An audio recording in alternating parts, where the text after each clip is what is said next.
PVC is something we use every day. It's in our furniture, our houses, our cars, and even our credit cards are made of PVC. We see it everywhere, but most of us do not know how it's made or know of the work behind creating PVC. PVC stands for polyvinyl chloride. To explain how PVC is made, we first need to look at the raw materials to see how they react together to make PVC plastic, technically known as the PVC polymer. To make PVC, you take a chemical called vinyl chloride monomer, VCM for short, and you polymerize it. This means that you react the chemical VCM with itself over and over again to make a long molecular chain, which is the polymer or plastic.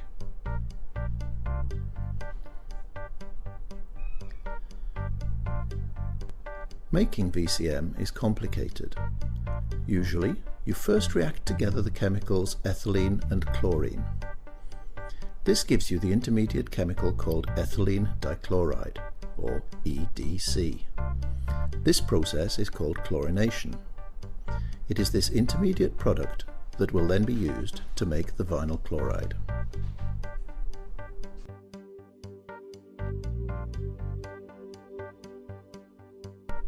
Chlorination reactor. As you can see here, we have a reactor into which the ethylene is being pumped.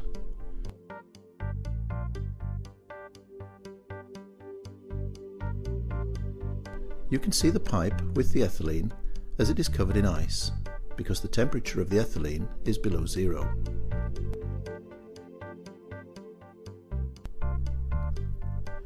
The ethylene and chlorine react together in a process called chlorination.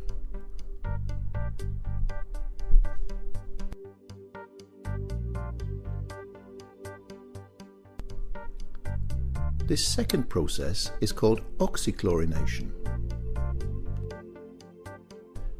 By combining chlorination and oxychlorination processes, nothing is lost, and most is made from the raw materials. You then need to convert the EDC into vinyl chloride, or VCM.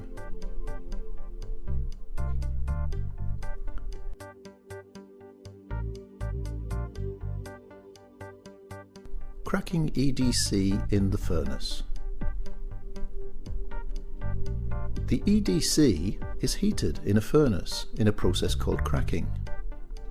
Using heat, the EDC is split into VC and hydrochloric acid, a byproduct that is sent back to the oxychlorination unit for reuse. Coming out of the furnace, you have split the EDC into VCM and hydrochloric acid, but if the reaction is not quickly stopped, the VCM can decompose further.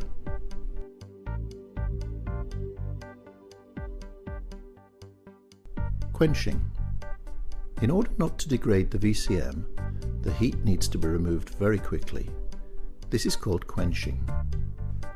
You loop the VCM coming out of the furnace through long tubes which act as heat exchangers.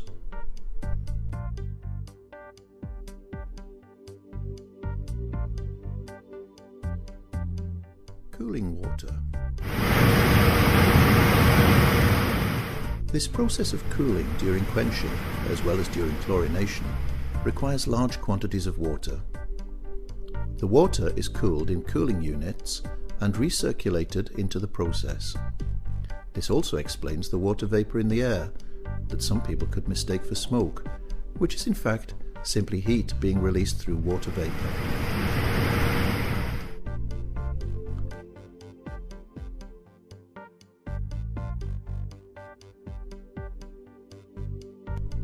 Purification.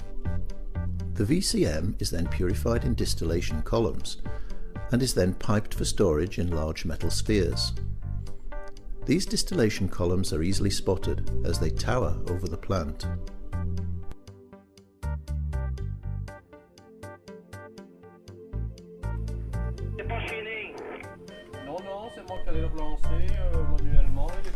Control room.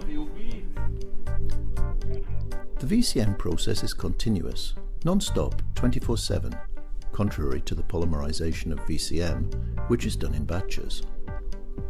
Both processes are closely monitored in specific control rooms.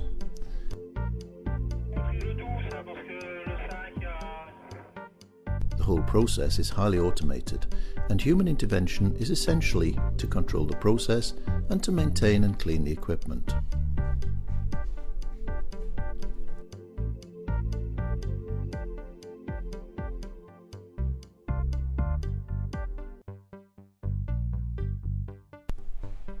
Autoclave polymerization. The actual polymerization of the VCM is done in a reactor called an autoclave. Autoclaves work a bit like pressure cookers. PVC plants will typically have a number of autoclaves that will vary in size and that will produce different grades of PVC, which are then sold for manufacturing a variety of consumer products. Here is a room full of small autoclaves. The size of autoclaves can reach over 100 cubic meters in volume and can be very impressive. This autoclave is hidden behind a staircase and pipes and is as high as a 2-story building. In the batch reaction, the autoclave will first be filled with water and then additives for the reaction, and the VCM will then be pumped into the reactor. The autoclave is heated and the VCM then reacts into the polymer.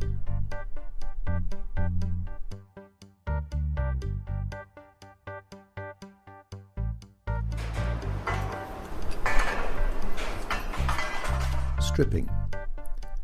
After a predetermined period of time, the reaction is stopped and the contents of the autoclave is sent to a stripper, where unreacted VCM is separated from the polymer. This recovered VCM is sent for purification and later reuse. By this way, the monomer is kept in a closed loop, avoiding emissions to atmosphere.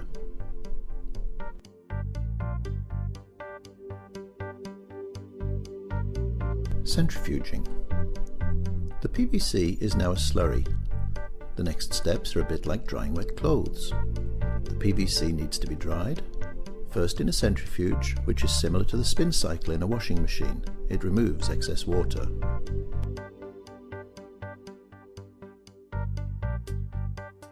Drying.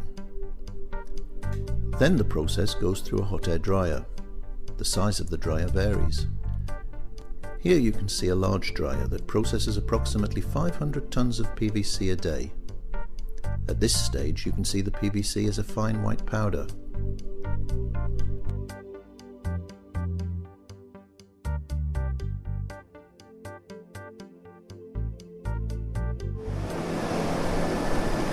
An interesting piece of equipment is the sieve, which passes the dried PVC through a mesh to remove any lumps, to obtain a fine powder of consistent quality.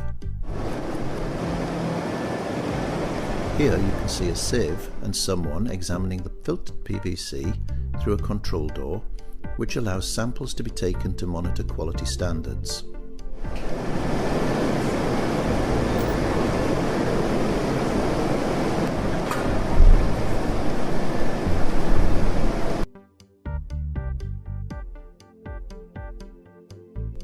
Storage.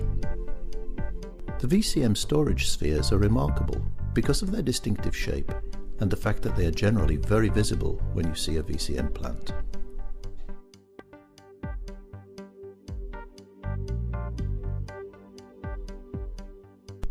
PVC recovery. The water used in the autoclave and in the stripping is also treated and recovered. The PVC looks like a white powder, and here you can see it being recovered and the water being cleaned. This ensures that there is no waste.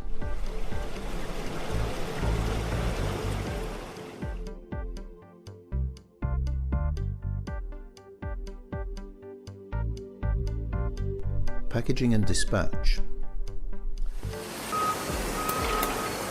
Now the PVC is a powder which needs to be stored. It is put into large silos ready for distribution to customers. Some of the PVC powder is packaged into bags, similar in appearance to bags of cement. These bags are stored in warehouses and transported off-site on trucks. Some of the PVC also leaves the site in bulk tanker lorries.